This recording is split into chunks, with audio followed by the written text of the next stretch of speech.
What's up, everybody? And yes, I am officially back. Let's get straight into it.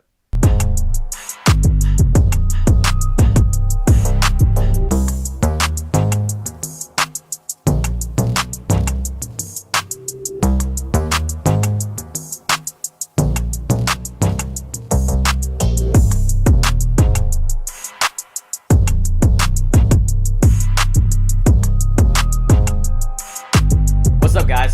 All right, I am officially back. I have not posted a video since my draft videos, which is coming up on a year, which I'm sorry for. But I wanted to make one breaking down my bracket, but I just didn't have time. So this is a March Madness video. We do a lot of NBA on the channel, and we will get to NBA. I'm officially back because NBA playoffs are starting. We're in March Madness season. It's basketball, basketball, basketball. Tonight is the Sweet 16 of March Madness. So first, I kind of want to break down my personal bracket, like a couple of things that I originally had picked, but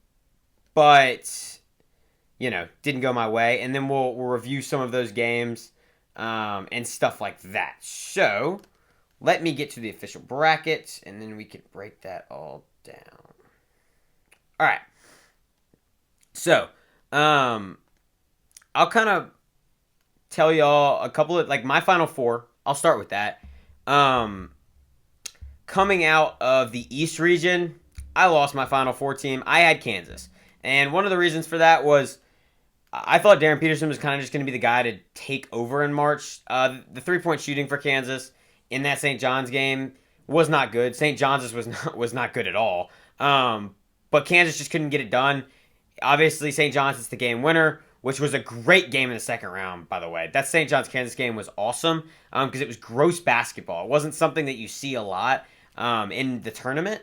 So I had Kansas. That is not going to happen. Out of the South, I did not have Florida. I had Houston coming out of the South. If you know me, you know I love Houston. I've always loved Houston. I love Kelvin Sampson, and I love the way Houston plays. So I had Houston over KU and advancing to the national title game, where I have Arizona coming out of the West and eventually winning the championship, beating Houston in that championship game. And then out of the Midwest, I had Iowa State, which, once again, if you know me, you know I love Iowa State. I was this close to picking Iowa State to win the whole thing. So that was my final four. It's not great. It's not bad. A couple of my Elite Eight teams. I had UConn, Michigan State. I actually didn't. Sorry. I had UConn, USF, which USF lost in the first round, so not a great one. I had Purdue over Gonzaga. Obviously, Texas has been incredible, and they've been on this awesome run as an 11 seed. I had Arizona over Wisconsin. Wisconsin lost in the first round to High Point. I am so sad we did not get to see, by the way, that Wisconsin-Arkansas game. That was going to be, incredible. I had Michigan over Texas Tech. I thought Texas Tech could beat Bama. Bama put on a freaking show in that game. And then Iowa State I had over Virginia. And I was this close to picking Tennessee. Obviously, Tennessee beat Virginia. It was a really great game. And Tennessee has shown that they have the makings, once again, to make a Final Four. They've never done it. But this time, they actually have the chance to do it. But they have a tough matchup in Iowa State. And then I have Houston over Illinois. So I got that whole part of the bracket pretty much right.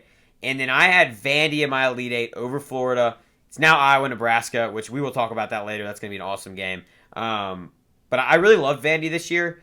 And I think that's a game we need to talk about. The Vandy-Nebraska game, in my opinion, is the best game of the first weekend.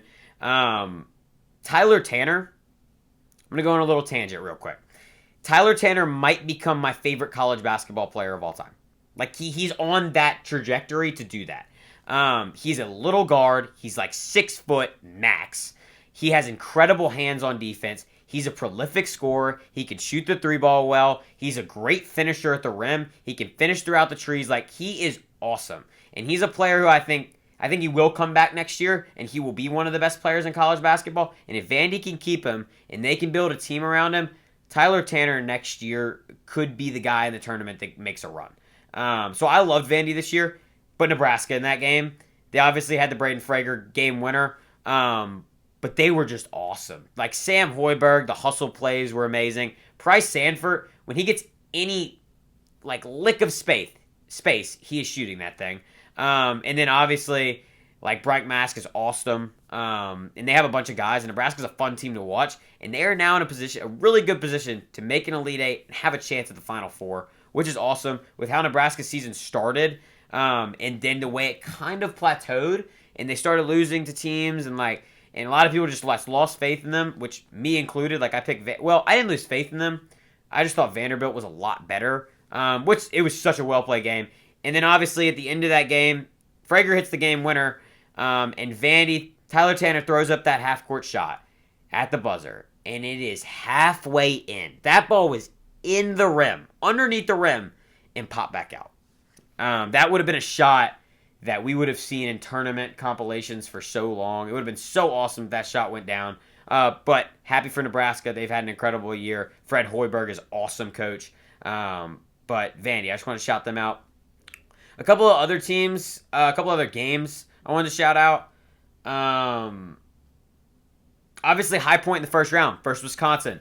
Chase Johnson was awesome in that game. He was a March made guy.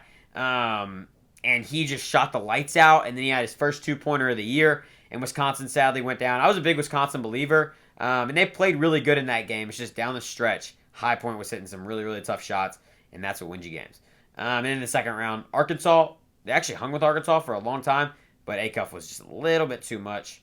We can talk about Texas beating BYU and then beating Gonzaga, and then in the first four, they had to beat NC State on that game winner. Tremont Mark hits a game winner in the first four, and then they go play BYU, and AJ is incredible in that game. And in my opinion, AJ is the number one overall pick. I love Darren Peterson. I love Cam Boozer. AJ is the best player in college basketball this year, and I think he has the brightest future. But Texas was awesome in that game with defending everyone else and just letting AJ do his thing. And then Texas versus Gonzaga, they just look like the better team the entire course of the game. And Gonzaga, I was interested in this year and picking them to go far. But after the Braden Huff injury, I think it's kind of where I was like, okay, Sweet 16 I think is their max. A couple of other games. Siena hanging with Duke in the first round was pretty crazy. Obviously, Jerry McNamara is the coach for Siena. Not anymore. He actually just left, and he is now going to be the coach at Syracuse, which is his alma mater. He played on that Carmelo Anthony team. He was Carmelo's point guard. But Siena was awesome. And their number one guy was pretty incredible as well, Doty. I had genuinely never heard of him. And I didn't do my research on my 16 seeds. I should have, because Gavin Doty was freaking awesome. And he's going to the transfer portal. We'll see if he follows his coach to Syracuse. But he was awesome. And I think that is pretty much it. Yeah. Oh, VCU beating North Carolina. They came back. Awesome game. And then TCU, Ohio State was an awesome game. TCU looked really, really fun. Obviously goes down to Duke pretty in a tough way. I think that's about it. All right. Oh, the Santa Clara, Kentucky game. The Ortega-Oweh half-court shot is the best shot of the tournament so far. Obviously, then they got dominated by Iowa State on Sunday. But that's pretty much it. So that's how my bracket's shaping out. It's not great. It's not horrible. But what we are going to do is we're going to pick the Sweet 16 games today. I don't know where I want to start. I guess we can start in, chronological order is probably the best way to go. So let's do that. Okay. So, first game tonight at 6:10, I believe. 6:10. Is Purdue versus Texas. So 2-seeded Purdue versus 11-seeded Texas. In this game, I originally had Purdue obviously over Gonzaga, but I was a big fan of Purdue in their run in the Big Ten tournament. Braden Smith, I feel like he is like a better passer every single year. And this year, he just ran the offense in a way that was actually kind of fun to watch for Purdue, because they're usually like a kind of a slow and boring team. But Braden Smith kind of picked up the pace at certain points this year, which was really fun. And they have so many just guys, right? Like, Trey Kaufman-Renn is obviously their second best player. He's incredible. He was bred from the Zach Edey mold. And then you have Oscar Clough, who came in from South Dakota State, who was one of the biggest guys in the portal. He's been awesome as of late. And then Fletcher Lawyer, obviously, Braden Smith and him have played since they were freshmen at Purdue, and they have insane chemistry together. And C.J. Cox is one of my favorite role players in college basketball. He hits his shots. He plays incredible defense. He guards the best player every single time. And he's just really good. And then off the bench, like, Omar Meyer is awesome off the bench for them. Jakari Harris has been really, really good. Getting probably a little bit too many minutes, but Purdue's been really fun. And then Texas. They play iso ball, right? Like Tremont Mark and Jordan Pope. Jordan Pope was awesome in that Gonzaga game, by the way. But I think in this game, I think Purdue's just the way they play, I think they're going to, like, control the pace of play in this one. And I just think Purdue has way too many guys. And unless Texas can just shut down Braden Smith, because he is the hub of the offense, unless they can shut him down and then maybe get some bad misses from Fletcher Lawyer here and there, Texas can go on a run, right? But I do think that their story probably ends here. Purdue is a really good team. Purdue is a Final Four caliber team. I know a lot of people don't like Purdue just because of the past stuff with them, like, you know, losing to a 16 seed and then losing to St. Peter's and, like, all this kind of stuff. But I do think Purdue in this tournament has played really, really well. And I like how they're playing as of late, and I do think that they can beat Texas. But Sean Miller for Texas, I'm never going to count that dude out. So I will go Purdue in this one. Next up, it will be the Iowa-Nebraska game. At 6:30 tonight, Iowa and Nebraska play with a trip to the Elite Eight on the line. 9 versus 4, a rivalry that has spanned across every single sport. Iowa fans hate each other. Nebraska fans hate each other. This is a tough one to pick, right? Like, I love Nebraska. They shoot the three incredibly well. They play really, really good defense. Like, they play such good defense that people don't realize that Nebraska, because they play Nebraska ball, like, they are one of the best defensive teams in the country, and a lot of people don't realize that because they're really good on offense, too. But Iowa, they're slow. Ben McCollum, in my opinion, is a top 5 coach in college basketball. I love Ben McCollum. Bennett Sturts is a top 10 guy left in this tournament. They have guys, they run the exact same system as they did in Drake last year, which they were able to upset Mizzou. I think the thing in this one is, can Nebraska play the style of play that Iowa plays at? Because Iowa's going to control the pace of the game. They're going to shoot the ball like 5 seconds left in the shot clock or less every single time. And they beat Florida. That was another one I didn't talk about.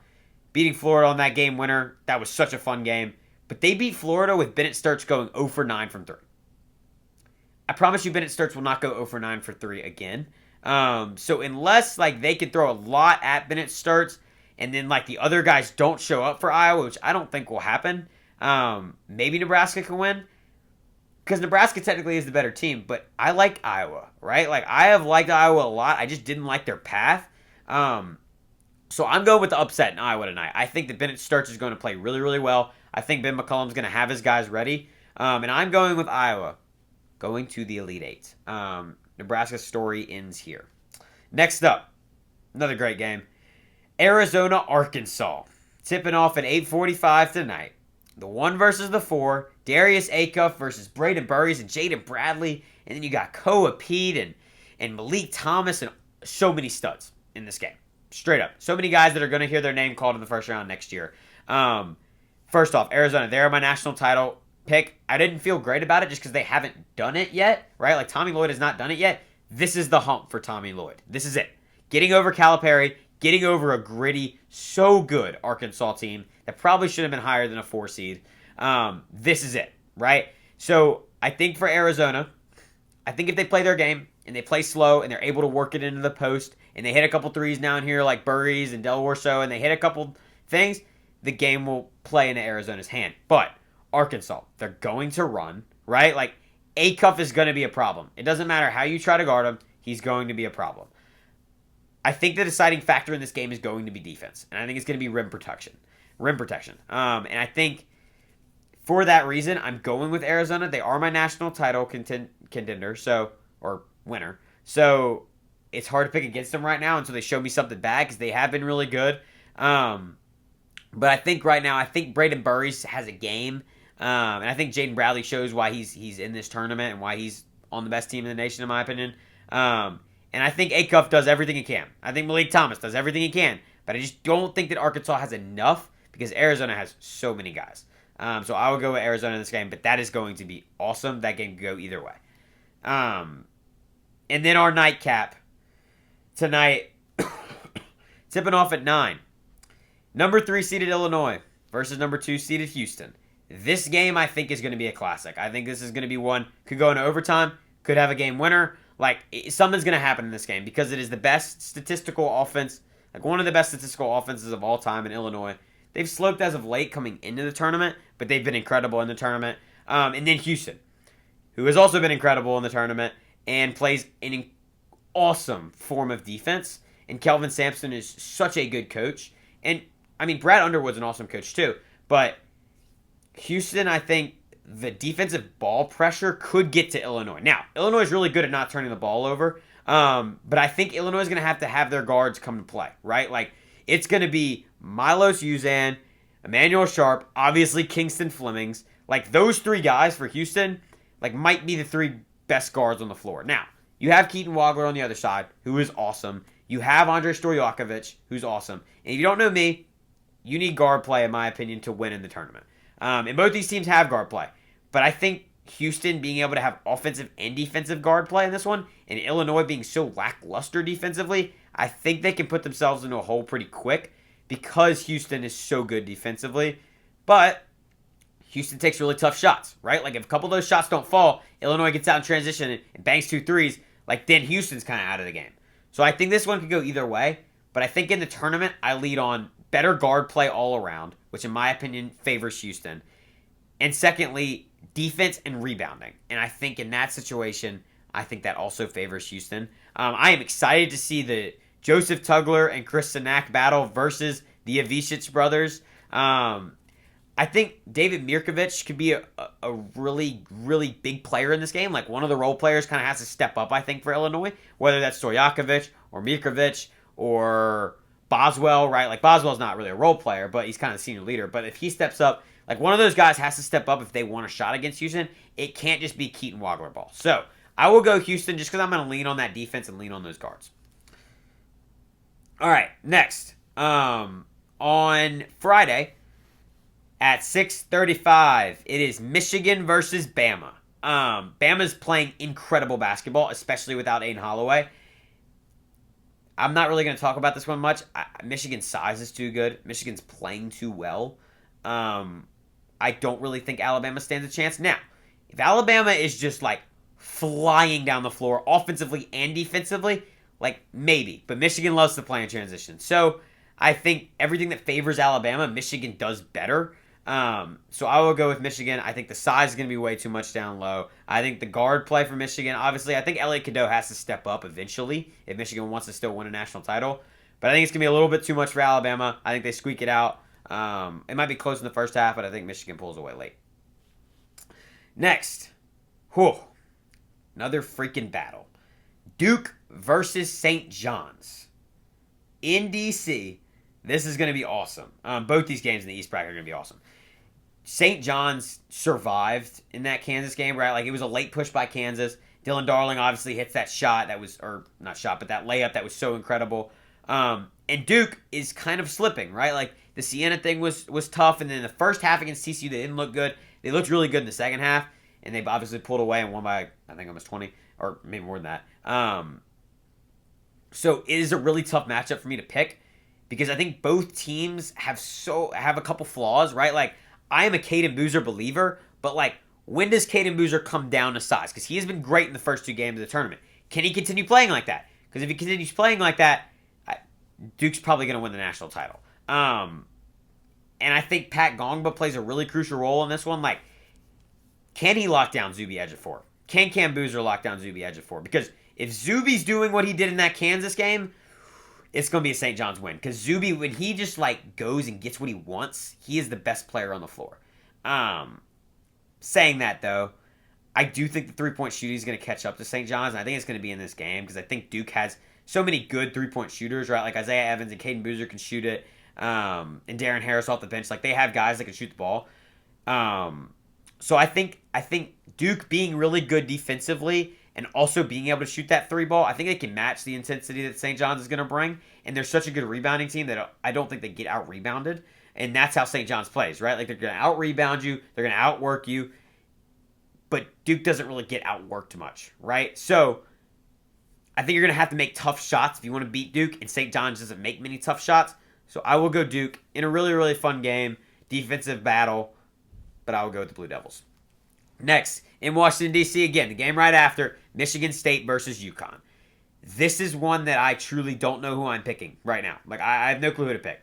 UConn, right, I love their guards. Like, I love Braylon Mullins. I love Silas Demery. And I love Solo Ball. If Solo Ball comes to play in this game, like, he can be the guy to take over. But he has not come to play in the first 2 games. He wasn't great at the end of the regular season. And then for Michigan State, right, like Jeremy Fears is going to be the best guard on the floor. And they have so many athletic, lanky, good players. And then obviously the front court with Cooper and Kohler. And like, they have guys, right? And I doubted Michigan State. And I do it every year. And I need to stop doing it.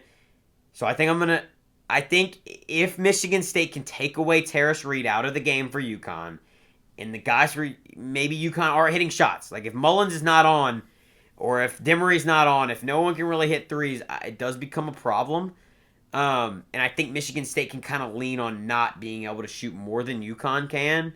And they're both teams that want to get out in transition. But I think Michigan State does it a little bit better. So I will go with the upset. I think it'll be an awesome game. Once again, this is the game that literally could go either way. But I will go with the Michigan State Spartans. Last one.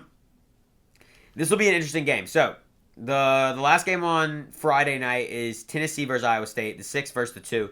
I'm an Iowa State believer. There might be no Josh Jefferson in this game, which is an X factor. When Josh Jefferson is on the floor, he's the best player on the floor, right? Like when you lose that guy, that's tough. And I think the rebounding could be a little bit of a struggle for Iowa State in this game with no Josh Jefferson and Tennessee being so good at rebounding.